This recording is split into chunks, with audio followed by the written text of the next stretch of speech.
Lord Jesus. Maranatha. Come, Lord Jesus. Maranatha. Come, Lord Jesus. Maranatha. Come, Lord Jesus. Maranatha. And the topic is how Israel came about, and some issues around the justice and injustice of what's going on in Israel and between the Jewish state of Israel and the Palestinians. You'll see why the air quotes eventually. So let me begin kind of at the beginning, I think. Kind of at the beginning. Yeah, this is actually at the beginning. You don't see what I'm seeing yet, but you'll see it in a moment here. Okay. We're starting at about 572 BC on the left, okay? My point in these first few slides is that there has been a continual Jewish presence in the Holy Land from 2000 BC until certainly since 500 BC to the present. There was a short interruption, perhaps, at the time of the Babylonian exile. Okay, but there's been a continuous Jewish presence in the Holy Land since long before Jesus. Okay, so after the return from the exile around 500 BC, you see that there was a Jewish community around Jerusalem and definitely spreading into Hebron. And then in the Herodian period, which you can think of as around the time that Jesus lived, the Jews had spread, and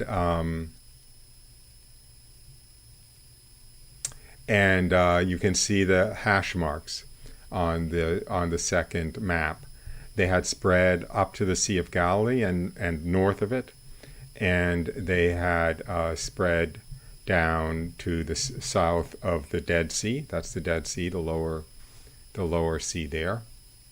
I wish there was a way I could put a pointer on this, and there must be, actually, because I know that MonkeyWorks has a pointer, so there must be a way of putting a pointer on this. But in any case, the Dead Sea is the lower body of water, and the Sea of Galilee is the upper one. And maybe I should pull up something that I wasn't planning to pull up here, which is the 12 tribes of Israel, actually, because then you'll see in the same kind of a way where the Jews were in the Holy Land when they first crossed over from Egypt. So where do I have the 12 tribes map? I know I have it here. Well, yeah, I have actually two pretty good ones here to bring in. Okay, so okay, I'll do this one first. Whoops.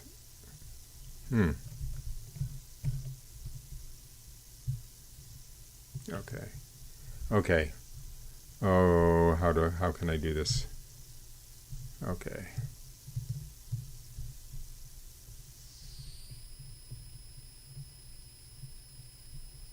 Okay, and then there. Okay. So, and me. I want to bring me back. Okay. So here we have the Palestine at the time of the 12 tribes. That's going back pretty far. Anybody wants to argue that the Jews are interlopers there, we will be talking more about that, of course. But so here is Palestine divided among the 12 tribes. So let's get to again. I don't have a marker on this, do I? I don't have a way to. Anyway, okay. You see the green area in the middle where it says Benjamin. That's around where Jerusalem is. You see the Salt Sea, so that's the Dead Sea. It says Jerusalem, actually. Right below the green area, it says Jerusalem. So that's where Jerusalem is. You've got the tribe of Judah that actually goes out into the Gaza Strip, Ashkelon and Gaza. Then right north of Judah, you have Benjamin. Then on the west of Benjamin, you have Dan, then Ephraim, then Manasseh, then Zebulon, then going north, Naphtali and Asher. And then going east, you have Manasseh on the other side of the Jordan River, by the way, and the land of Gilead, which was not a tribe, and then Reuben on the east side of the Dead Sea, of the Salt Sea. So those are the tribes at the time of the 12 tribes of Israel, when the Jews first entered and spread out. They spread out. They were given land. Each tribe was given a territory. And then let's see, at the time of Christ is what we're looking at now. And this should be maybe a little bit interesting, I hope. Maybe. We'll see. Maybe I talk too much. But anyway, again, you see the Salt Sea there, the Jerusalem, Judea, which is to the west of the Salt Sea and up where Jerusalem is. It says Hiroshima for Jerusalem there. You see Jericho. And then north of Judah, which is that pale pink, you see Samaria, which is green. And you can see, and Galilee is to the north of Samaria. You see that? Galilee is to the west of the Sea of Galilee, that little sea that's between the pale green and the kind of orangey pink up top. And you can see how to get from Galilee to Judea, you'd have to go through Samaria, hence Jesus and at the well, where the Samaritan woman was. And so that is the state of things at the time of the introduction of the Christian era. Okay, but I really wasn't planning on doing that. So I will go back to what I was doing. So that is where the Jews were after they came back from the Babylonian exile. And after the 12 lost tribes were lost, by the way, which is what happened to the tribes up north.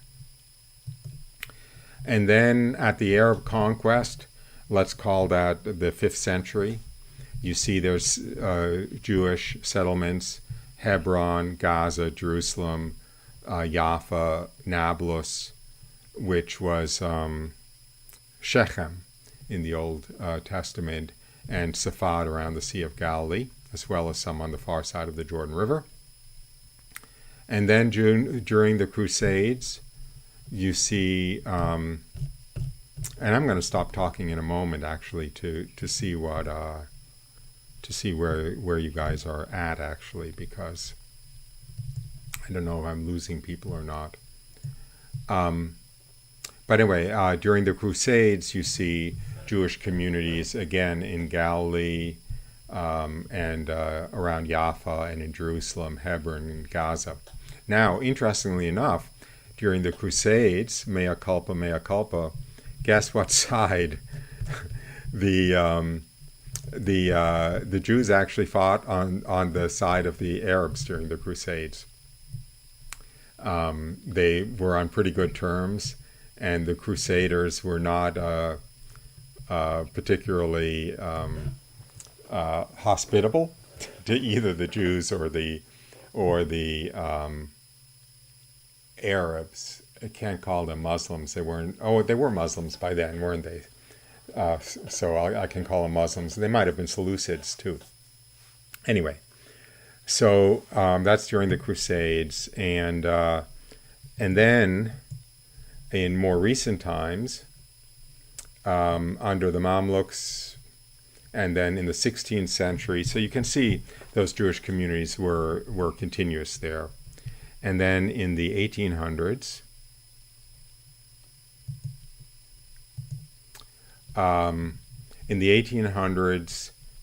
they're still there. And the 1800s saw the second half of the 19th century saw a lot of Jewish emigration to Palestine. And so you see by 1914, there were much larger Jewish communities, the whole area from Jerusalem to the Mediterranean Sea, and the whole area around Galilee, much larger, and then around Haifa, which is, you don't see Haifa on the map yet, but Haifa is directly west of basically where you see the Sea of Galilee up north. Now, let's see what the next slide is. Okay, so here we have, actually let me see what the title of this map is, because that's gonna, okay. So it's the Jews of Palestine, 636 to 1880. So it's, we'll work through here. There are several different symbols there. The black blocks are the holy cities of Jerusalem, where there was a continuous Jewish settlement from biblical times. The little black dots are towns and settlements inhabited in part by Jews during the time of the Arab rule from 600 to 1100. The cross-hatched areas are where the Jews formed the main population from the 13th to the 19th century. And the bullseye are the towns and villages with continuous Jewish communities from the 13th to the 19th centuries. So you see, from the 13th to the 19th centuries, there were continual Jewish communities in Gaza, in Hebron, in Jerusalem, in Nablus, and in Haifa, and in Safat, and in Tiberias, at the very least. And then you see some of the historical events are discussed there. For instance, in 1100 AD, the Jews take part in the defense of Jerusalem against the Crusaders. Sorry about that. Fighting alongside the Arabs. In 1200, the Jews are driven out by the Crusaders from Ashkelon, which is actually right north of Gaza, and many moved to Jerusalem. And then a lot of Jews came after the expulsion from Spain in 1492. That's when Safat really became the center of Jewish theology. Anyway, other expulsions in the 15th century brought a lot of Jews to Jerusalem and to the Galilee. 1100 AD, Jews take part in the defense of Haifa against the Crusaders.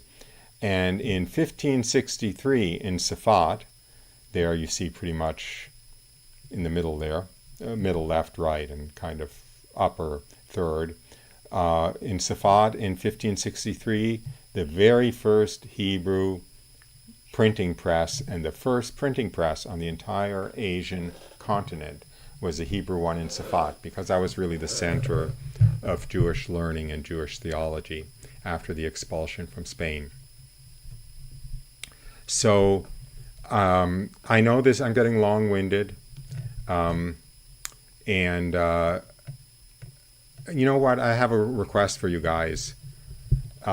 Keep the chat stream for what's going on, because that way I can use it. For instance, I see, can you do slide 5 and 6 again? I missed it.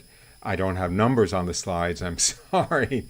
So I can't even tell you what slides 5 and 6 are. Okay. So anyway, I'm getting long-winded, but my point is the Jews just didn't appear during the Holocaust. It wasn't alien territory to the Jews between 70 AD and 1940 AD. Okay, that is it's a myth, it's a lie. The Jewish population, and I'll have some population slides, Jewish population was at times 25% in Palestine. It was maybe at times 15%. It was maybe at times 30%.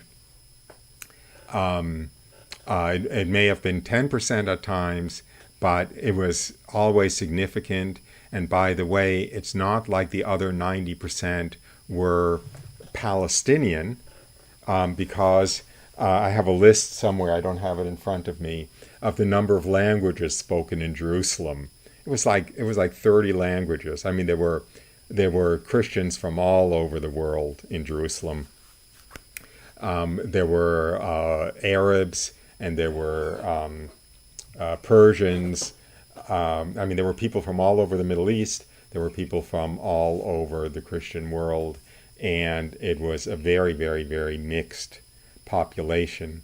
Most of the Palestinian families, most of the families that now consider themselves Palestinian, date back at most to the 1830s, when there started to be influx of population into Palestine, mostly from Egypt, but from Egypt and Jordan and Syria and so forth. And I'll get to that. And that population came in large part, not entirely, but it came in large part because of the development which came with the Jews coming. But anyway, I'll get there. Maybe not all today. Let me go up to the next slide and see what it is. Okay, so what's this slide called? It is called Jewish Settlement in Palestine from 1880 to 1914. Okay, so this is basically after Zionism began, what we call Zionism today, the Zionist movement, a kind of a conscious movement beginning in Russia in response to the pogroms in Eastern Europe. But basically, started 1880s, that Jews, there was this like concerted ideal of establishing a homeland in Palestine. So let's see what the emblems here are. Okay, the black dots are towns with mixed populations, and the bullseyes are Jewish settlements established between 1880 and 1914, and the hollow circles are Arab towns with very few Jewish inhabitants by 1914. Now, there was something else going on around this time, beginning of the 20th century, which is called Pan-Arabism, which is basically there was for much of the time between Christ and the 20th century, there wasn't really any real tension between the Jews in Palestine and the Muslims in Palestine. But then when the European Jews started coming in greater numbers, and they were I don't want to say they were an upper class. But anyway, they were coming in. They were in better commercial economic situations than the native Arab peasants. There was some resentment which came up, and there was also a fear that that they were taking over, and there was also, of course, the Muslim antipathy to Jews. And part of that Muslim antipathy, the reason it wasn't a problem before then, is that in the Muslim world, Jews were accepted and tolerated as second-class citizens that basically had to pay a huge tax just to not be killed. And so they were a source of income for the Muslims, because basically the Jews were taxed into poverty, and they accepted it because they had no place to go and they couldn't fight. And so they were quite a cash cow. And so there really wasn't a problem when it was really under Muslim domination. And it was also true in the other Arab lands during this period, that the Jews were tolerated as a cash cow, tax-paying minority. And when I say tax, I don't mean taxes like, 20% income tax that everyone paid. I mean like confiscatory taxes.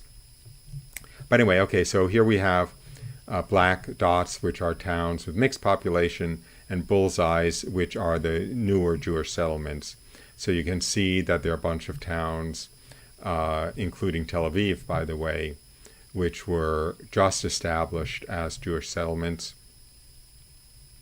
And there are towns, the traditional, historic Arab towns, which are now actually still very much Arab towns, are the hollow dots. Ramallah, which is the headquarters of the PLO, Jericho, which is pretty tough to go in if you're a Israeli, Nablus, which is impossible to go in if you're not an Arab, Jenin, which is, and so forth. You can see them there. And then you can see being heavily Jewish and north of the Sea of Galilee. So here's some statistics. There are some statistics there that in 1880, the population was, what's that? That's about 5% Jewish. And by 1914, the population was almost 20% Jewish. So you can see why that would have scared the Arab population. And then between 1880 and 1914, over 60,000 Jews entered, mostly from Eastern Europe, seeking a new homeland.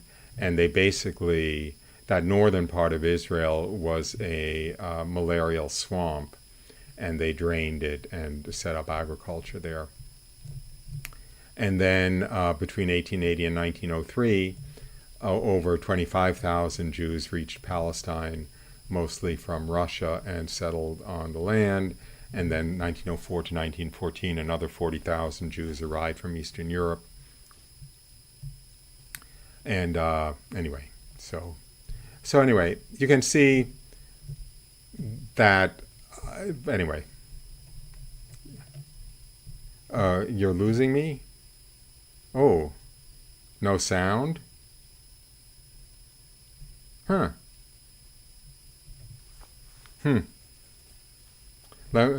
Somebody let me know what the sound situation is. Okay, some people have sound. Okay, so now we're up to where it gets interesting, because we're up to World War I. We're up to World War I. And World War I was really where all the trouble started, you could say. Let me shrink this map down so you can see what the point of this map is. Okay. World War I. There were two sides in World War I. There was the losing side, the bad guys, which was, among others, Germany and Turkey. Turkey was allied with Germany. And then you had the allies of Britain, France, the United States, and so forth. And Germany lost, which meant Turkey lost. But Turkey was the Ottoman Empire, so the Ottoman Empire lost. The Ottoman Empire was huge. It was absolutely huge. And somewhere here, I hope, I have a picture of the Ottoman Empire. So let me find it here. That's not really the picture I wanted, so let me pull in another picture of the Ottoman Empire.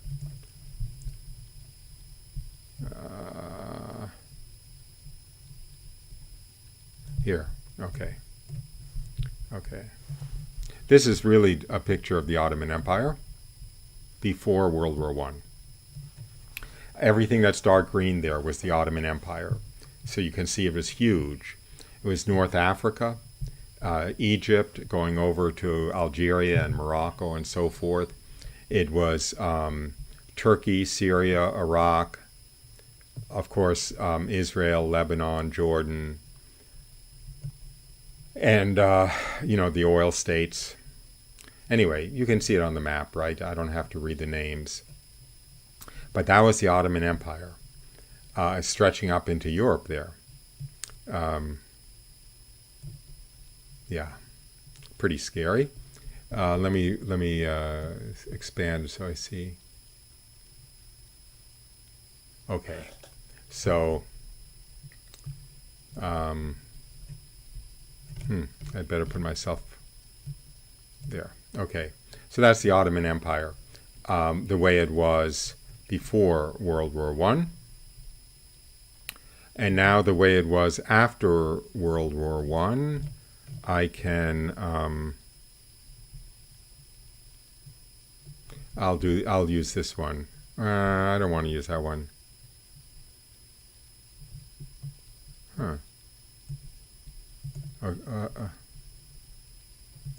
Okay, so this is the way it was after World War I. And I don't think you can read the partition of the Ottoman Empire. I don't think you can read the key on the bottom. So let me get the key on the bottom here where you can read it. Which is, okay, so the blue is, okay, basically the Ottoman Empire was divided up among the winners, the French, the British, and the Italians, and the Russians, and a small international sphere. So the blue is the French, the red are the British, the green are the Italians, and the yellow are the Russians. And there you have what happened to the Ottoman Empire. I will shrink it in a little bit. It became essentially protectorates of the winning powers. So you see the whole yellow area there came under Russian control. The whole green area came under Italy control. The whole blue area, including the hollow blue area that says A, was British, and the whole red area, including the hollow red area, became French, which is okay. So that's really, and you can see huge swaths of land. I think it was 12 million square miles, but I may be something else. I think the British part was 12 million square miles. So then what you have is, this is the British. Actually, I have to move this a little bit. This is actually where the problem starts. The British controlled area of the ex-Ottoman Empire included what's now Israel, what's now Jordan, what's now Arabia, or at least that part of Arabia, what's now Iraq. Let me see if I have a better. Yeah, there's a better picture to use. Okay, that whole pink area is the British protectorate. Okay, that whole big pink area, orange area, I should say, that was all Britain had, and I think that was 12 million square miles. Now, in about 1920, 1919, the British decided to make a homeland for the Jews out of a tiny slice of their protectorate. Well, not a tiny slice. In 1920, the British decided to make a homeland for the Jews in what I have circled with white there. Okay, that was the original Palestine. That was the original British mandate of Palestine that the British government agreed to give to the Jews as a homeland, and that the primary Arab leader of the day agreed should be a homeland and could be a homeland for the Jews. So with that, let me go back. This is going to go on forever. I'm going to have to leave for Mass before I finish. So that I've circled it there just to show that it's only a small part of the British territory. And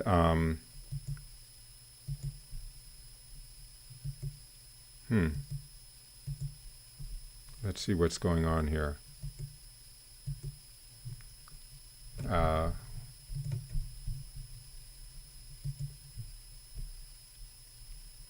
I see what's going on here. Okay. So that's only a small part of the British territory, but I'll zoom in on the part that I've circled in white, and that is that. It's the mandate for Palestine, the British mandate for Palestine, and you see that it encompasses all of what's now Jordan and goes up to the border of Iraq, and the border of Syria. And it's actually, anyway, I don't know what the current countries are that it encompasses, but it is a lot more than the state of Israel. And it was promised in the Balfour Declaration to Israel. And here is the text. It's a very short text, actually. It's one paragraph. His Majesty's government view with favor the establishment in Palestine of a national home for the Jewish people and will use their best endeavors to facilitate the achievement of this object, being understood that nothing shall be done which prejudices the civil and religious rights of existing non-Jewish communities in Palestine or the rights and political status enjoyed by Jews of any other country. And it was a letter from the Foreign Secretary of the United Kingdom to the Rothschilds and to the Zionist organization. And it was approved. Here we have something that might be interesting here. Okay, which is this is now a agreement between Amir.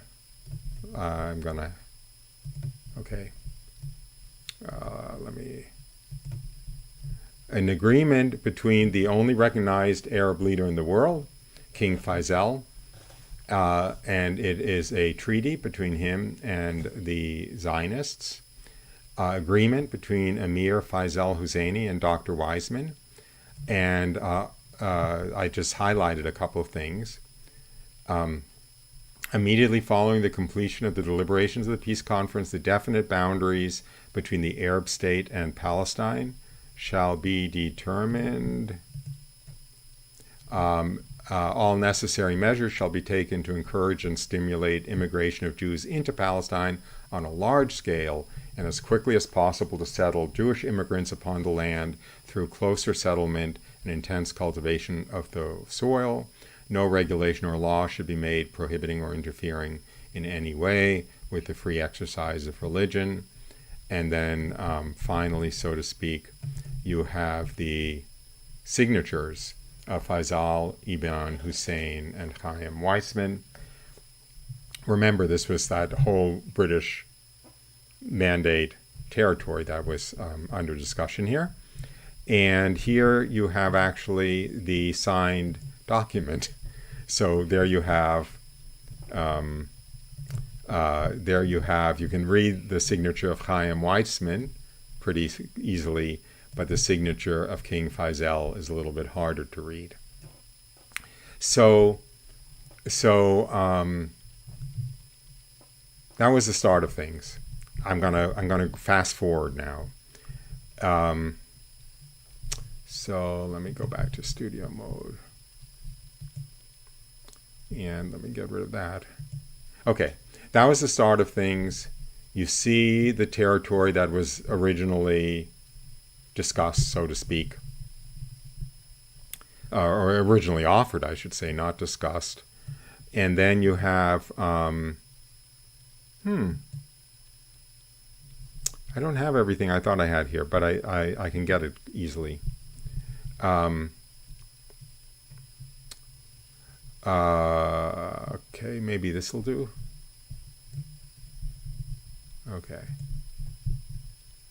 Okay, so I'm fast forwarding, so this is going to get a little bit sloppy. But what you ended up having by the time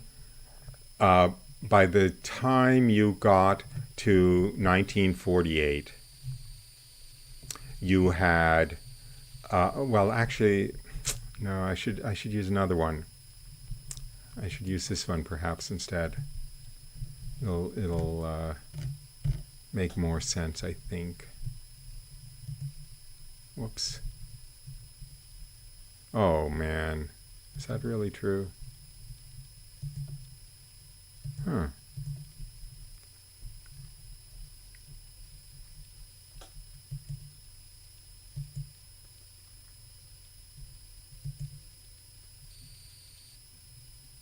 Oh, I see where it is. Okay, here we are. Okay. By the time you get to 1948 and the UN partition plan for Palestine, the Jews had already lost about 80% of the territory that was originally given to them in the Balfour Declaration. Okay, what you have here is, this is really important, boys and girls, what you have here is the boundaries of the Arab nation of Palestine, let's say. The UN divided up, that whole area on the east side of the Jordan River has already been given to be the Arab country of Jordan. By the way, where no Jews were allowed to own land. I don't remember whether they were allowed to live there. They certainly were forbidden from owning land there. So that whole area, that is time of the Balfour Declaration, boy, it would be really good to have the right technology. That whole eastern end, which was like 80% of the territory, was lost or was given to the Palestinians to be Jordan, were given to the same people that were the Arabs living on the other side of the Jordan River, the Arabs living on the far side of the Jordan River. They were one people. The first king of Jordan said Palestinians are Jordanians, Jordanians are Palestinians. They were one, ethnic, historical group. They were given 80% to be their country, and then about 20 to 25% was held over for the Jews, so they already had lost a huge amount of that mandate. And then at the time of the United Nations partition, they lost another good slice. As a matter of fact, they lost more than half of what they had left, because what you see is that the UN took all of what is green there and gave it to be the Arab state of Palestine, let's say, and it took what's orange there and gave it to be the Jewish state of Palestine, or Israel. And although it looks like a lot of territory, everything south of Beersheba is the Sinai desert. Okay, everything south of Gaza is pretty brutal desert. So basically the habitable land, the arable land, is pretty much all green there. And the UN was not silly in doing that distribution. It wasn't a terribly generous distribution to the Jews, but they weren't silly, because here you have the population distribution. It's hard to see because it's all black and white, but the black part of the circles are the Arab population, and the gray part are the Jewish population. And you can see that, maybe you can't really see because it's not a very good picture to look at, but the most of the areas, I'll zoom in a little bit for you. Most of the areas, most of those circles, a lot of those circles are mostly black, right? Some of the circles are all black, like in Gaza there. Around Tel Aviv, most of the circle is gray. Around Haifa, half the circle is gray. And a lot of the circles in Galilee have a lot of gray, but a lot of the circles are pretty darn black. And then if you look at land ownership, this is a little easier to see. The red is land owned by Jews, and the green is land owned by Arabs. And you can see how most of the land in most of the country is actually green there. Now, however, the Arabs who owned that land were not Palestinians. They were absentee landlords in Egypt and Syria and so forth. Most of the land was actually held as huge estates by foreign lords that then collected rents or taxes from the peasants who actually worked the land. But anyway, you can see that a lot of it is Arab. And so the UN partition was not, from that perspective, was not silly. Whoops, wrong one. Is this the right one? Yeah. But, so day one, the UN says, okay, these are the new boundaries. It's UN Resolution 181. They say as soon as possible, the Jewish community in Jewish Israel will come up with a constitution and a democratic way of establishing a government. Same thing in the Arab territory. So that's what the original boundaries of Israel were. But then, as soon as the State of Israel was established by the UN, 5 Arab countries launched war. First of all, the Palestinians, in other words, the Arabs in the green areas, did not accept the UN division of the land, did not agree to found a Palestinian state in the green area. They didn't cooperate or agree to the UN resolution. And all of the Arab states surrounding, you can see Jordan, Egypt, Syria, Lebanon, launched immediate war, expecting to be able to eliminate the Jewish state within days, a week or two at the most. So, and they told, you can see that most of the Arabs were not in the Jewish state area. I mean, a lot of them, some of them were. But the Arab states, when they launched the war, told the Jews who were in that orange area, leave now, leave to the green areas, leave to our countries, get out of there so that we can kill everything in sight, because they were planning to exterminate all of the Jews. And as soon as we're finished, which shouldn't take more than a few days or a week, you can come back and you can have all their property. So most, not all, but most of the Arabs, I'll say Arab Palestinians, who lived in the orange territory left, and they left for the green territory. The Jews, on the other hand, ran around the Jewish government, the new Jewish government, ran around with trucks with loudspeakers saying, don't leave, don't leave, don't leave. We want you as citizens. We want you with full rights and so forth. I'm not joking. It's well documented. But most of the Arabs left nonetheless. So, because frankly, they probably thought the Jews would do to them what they wanted to do to the Jews, which wasn't the case.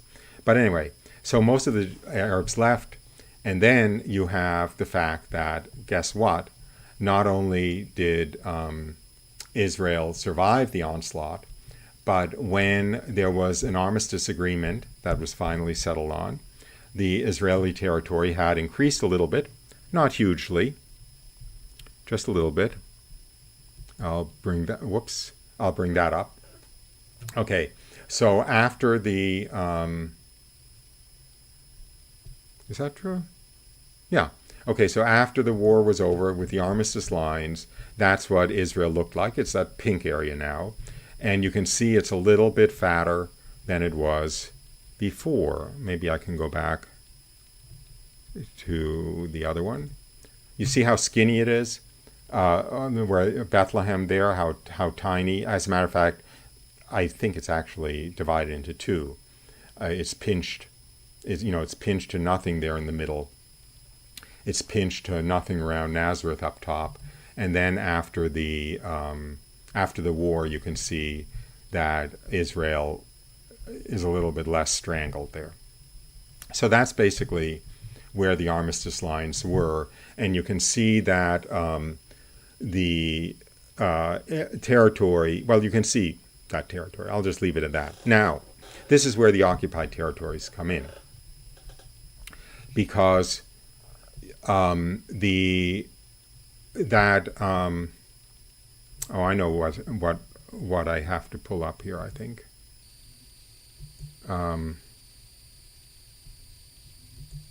Yeah, this is the one I have to pull up now. I can't wait to see the... okay. I thought this would be a lot easier than it is, actually.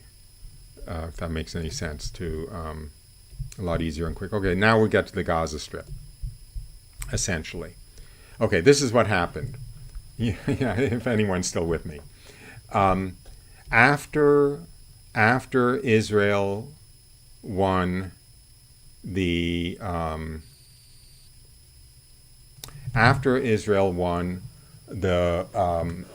war in 1949, you had Israel proper, Israel being what's blue there, and you had the territory that had been originally given to be a Palestinian Arab state, but it never became a Palestinian Arab state because the Palestinians didn't accept the UN partition. But anyway, you see it on the right there in pink, and it's an extension of Jordan. You see that as striped pink. And that became what's now known as the West Bank, the occupied West Bank. And you see that little strip at the bottom that's green, striped, and that became the Gaza Strip. What that was it was when the armistice lines were drawn in 1949, the Egyptian army had entered from the south to the point where it held that little Gaza Strip, and the Jordanian and other Arab armies had entered from the east and taken that bite out that you see that striped pink. However, Egypt did not turn the Gaza Strip into Egypt.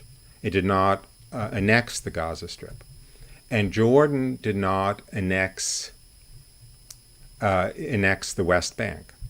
And the reason they didn't is because what happened at this point in time now, we're talking about 1949, is that the Arabs who had fled the Jewish part of Israel because they wanted to come back with the conquerors, were trapped. They were trapped. They were trapped by that green line because they couldn't go back into Israel proper. And they were trapped by the solid, where there's solid Jordan, because Jordan wouldn't let them in. Okay, so they were trapped there. And similarly, the ones in Gaza were trapped there. They couldn't go into Egypt, so they were trapped there. And that is the origin of the refugees. Now, they weren't trapped there by Israel. They were trapped there by Jordan and Egypt. And the entire Arab world did not want to let them out of those little enclaves, because as long as they were in those enclaves, they were an excuse for waging war against Israel. And they were a ready source of trouble for Israel. If Jordan had allowed them to become normal Jordanian citizens and they could live anywhere they wanted in Jordan, well, the pressure would be off Israel. And the same thing with Egypt and Gaza. And Jordan tried, actually, to give them citizenship. And they were expelled, I believe they were expelled from the Arab League. All the other Arab countries were extremely angry at Jordan, because how can you do this to us? How can you let the Palestinian refugees out of that trapped area? Because as long as they're in that trapped area, they are essentially a spearhead for war against Israel. The refugee camps where the refugees lived, and there's a whole big story there too, were until 1967, they weren't prisoners of Israel at all. They were entirely prisoners of Jordan or Egypt. It was Jordan and Egypt that had the refugee camps. Okay?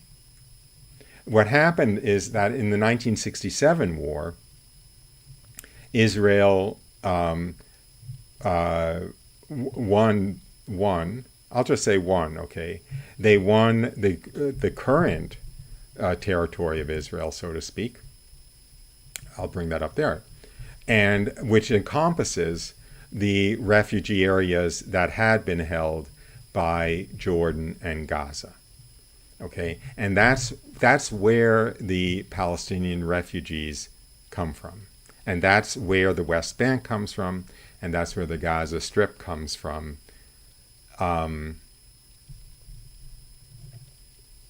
Antonia, have you not been paying attention at all? I'm sorry. I just went through that. I'm sorry. I'll be nice. I'm sorry. I apologize. The refugees were Arabs who lived in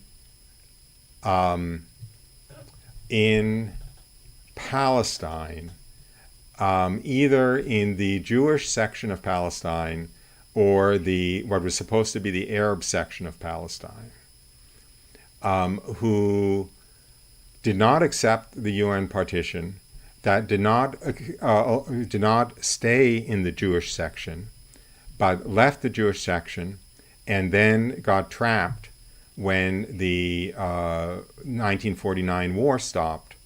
They got trapped from between the border with Jordan, the border with Egypt, and the border with Israel. They were not kicked out of Israel.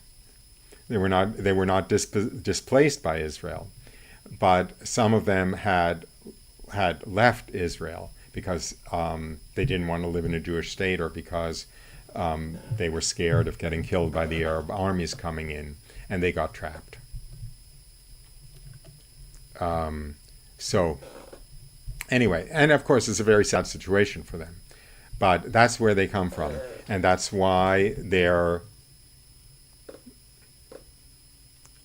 in this funny kind of no man's land, let's say. But frankly, the only reason why, for instance, Qatar, I think it was Qatar, one of the Arab states, one of the oil-rich Arab states, I'm pretty sure it was Qatar, was so desperate for workers that it gave instant citizenship to all Arabs in the Middle East, except for Palestinians, because no Arab country wanted to allow Palestinians out of this trapped situation, because then they would not be there to be terrorists against Israel. So anyway, I guess that's it. I guess I'm up to now. Maybe I'll see if there are any questions. Let's see. This is great to know. It's complicated. It is easy to lose track. I had to spend like 6 hours just refreshing my mind to the point where I could do this. Let me expand that last map. And okay. Oh, the Golan Heights. Yeah, the Golan Heights is a very minor thing, but in the '67 war, Israel took advantage of improving the defensibility of its borders, and it just stole the Golan Heights from Syria. Yes, that's that area up top there. It just took the Golan Heights, which I don't think they had much of a population there. But anyway, it took them because the Golan Heights were much higher than the Israeli side of that border, and were continually being shelled from the Golan Heights. So they took it for tactical reasons. And then you see the West Bank there, and it's basically the Green Line. By the way, is known as the Green Line, and it's the Armistice Line. It's not a national boundary, by the way. And if you ever hear anyone say that the Israeli occupation of the West Bank is in violation of international law, it's not in violation of international law, because the international law says that once there's a peace treaty, basically the occupying force has to leave. Guess what? There's no peace treaty. There's no peace treaty between Israel and any of the Arab states except for Egypt. So actually, it's still at war, and when you read the law, I have it in the other room. When you read the law, it becomes clear that it applies to the short period in between a war and a genuine peace agreement, peace settlement, of which there isn't one. It's not anyway. If you want, I could actually read you that analysis. I don't think I'm going to do it now. Gaza's not that situation because there is a peace treaty with Egypt, and you may have noticed that Israel actually gave Gaza independence for all it could do. Israel did give Gaza independence, essentially. They have their own government, which is Hamas. There are no Israeli troops in Gaza. There's no Jew in Gaza. There's no Jewish property in Gaza. Israel gave Gaza essentially independence. It pulled out in like 2007 or so. It forced all of the settlers to leave and gave it over to the Palestinians to be the beginning of the Palestinian state. And that's what you have now. Of course, there's a wall between Gaza and Israel proper, and you saw the reason why there's a wall or a fence, because if there weren't, Israel, it would be slaughter. And why Egypt doesn't allow Gazans into Egypt is, you're going to have to ask Egypt that. But I think it's for the same reason. Okay. I'll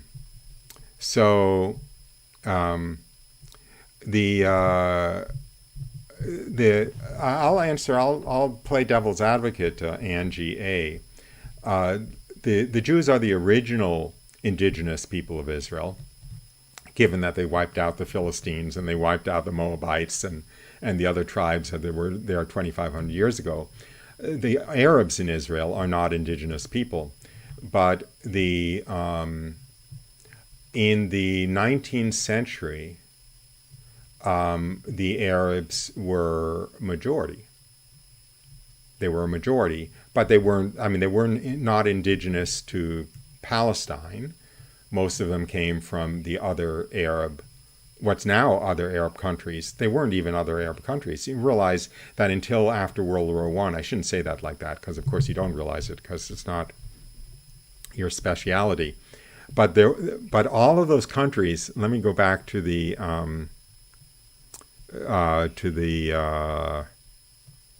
Ottoman Empire. Okay, so I'll go back to the Ottoman Empire here. Whoops, wrong Ottoman Empire map. Is this the right one? Okay, there we have it. All of those countries that we think of in the Middle East, Syria. Let me zoom this in a little bit so it's easier to see what's going on. Whoops, partition of Ottoman Empire. This should come on. How come it's not working? Oh, wrong one. Okay.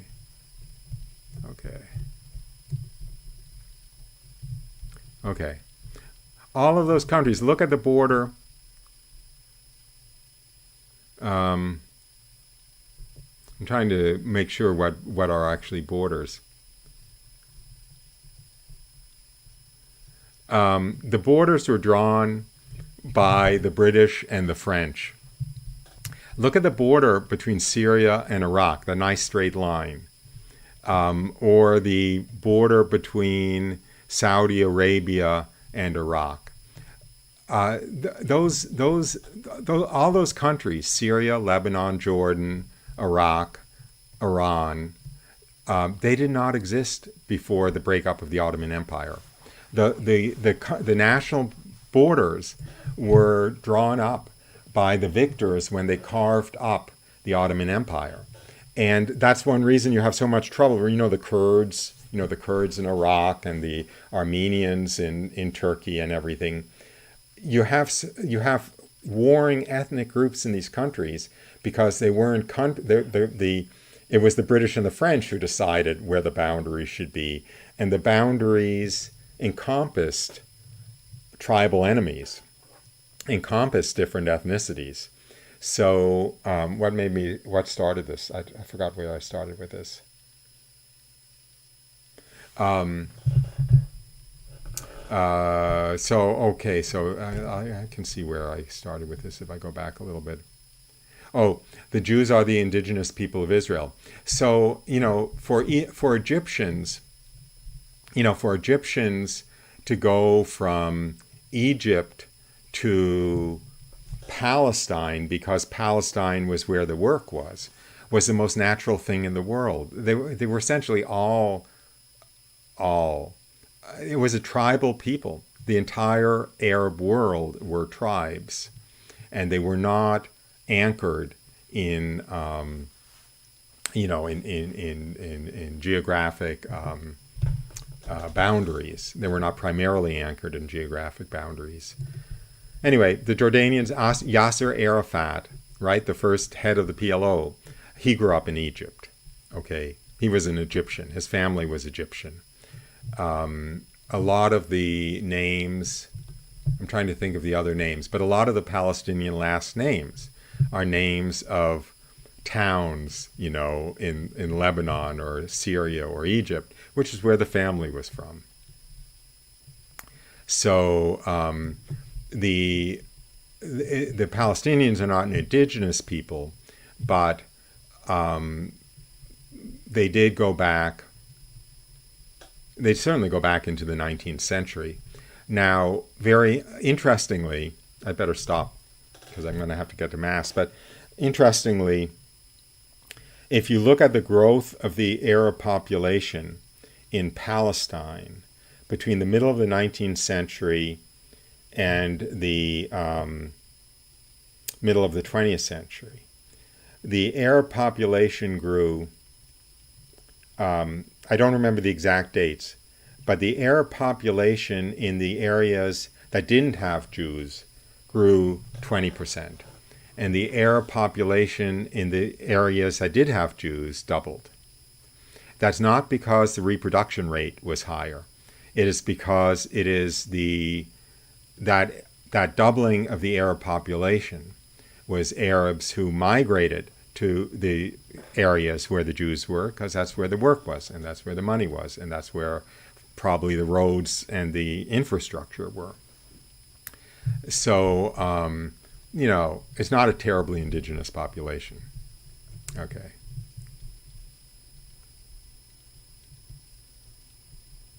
Let's see. How did you bathe in the Dead Sea? Did you have to go through the West Bank? No. You didn't have to go through the West Bank. I'll pull up the current map. Whoops, cancel this. Where's the current map of Israel? Do I not have a current map of Israel? I must have a current map of Israel. What's going on here? That's not a current map of Israel.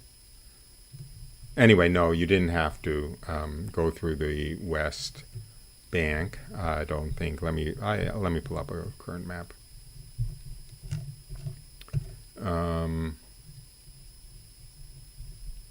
I think this is a current map of Israel.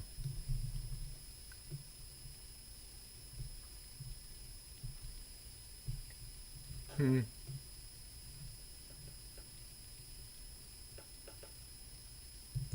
know something? I don't want to guess. Okay, so maybe you did go through some of the West Bank. I don't want to fly by the seat of my pants there.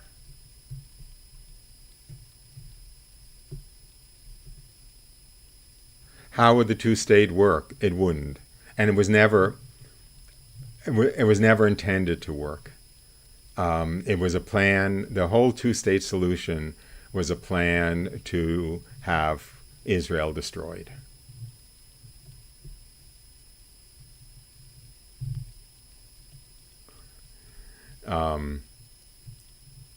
Refugee situation, how could it be solved? It could be, first of all, if I'm going to put, maybe I won't put myself back up. The refugee situation would go away tomorrow if the refugees were willing to live in peace with Israel.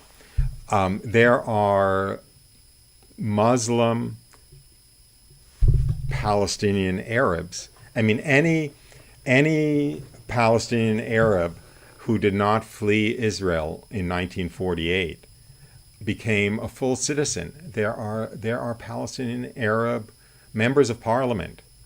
They're absolutely on a totally equal basis with Jews in Israel. And if the Palestinian Arabs were not at war and did not commit terrorism and so forth, and did not have to be fenced off and walled off, they would have free movement in Israel, and they would be the best off Arabs in the Middle East, short of maybe Qatar and the oil-rich states now. Even the Palestinian refugees in the occupied territories have it better than most Middle Eastern Arabs in terms of infrastructure, in terms of education, in terms of whatever. As a matter of fact, the refugee population in the occupied territories has been swelled by non-refugees, this is not a joke, who move to the refugee camps because there's so much money that flows into the refugee camps from the UN and from other countries that they actually, I mean, essentially welfare is a lot better in the refugee camps than it is in, let's say, Jordan. So the population has actually been swollen by non-refugees who want to be refugees. But anyway, the refugee problem is essentially caused by the unwillingness to allow the Jewish state of Israel to exist. Given that, the refugees problem would be solved overnight if the rest of the Arab world, which is 25 times the size of Israel, 50 times the size of Israel, would let the Palestinian refugees move there. I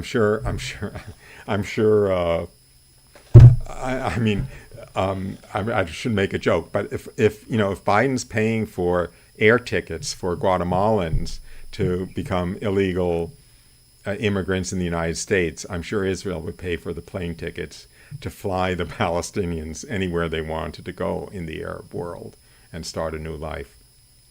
Speaking of which, if you're going to talk about refugees and poor refugees, there were more Jews who in 1948 had to flee the Arab countries where they had been living, no joke, in some cases for millennia. The Jewish community in Baghdad was the oldest Jewish community, the oldest continual Jewish community in the world. It dated from 600 BC. It was like 2,500 years old.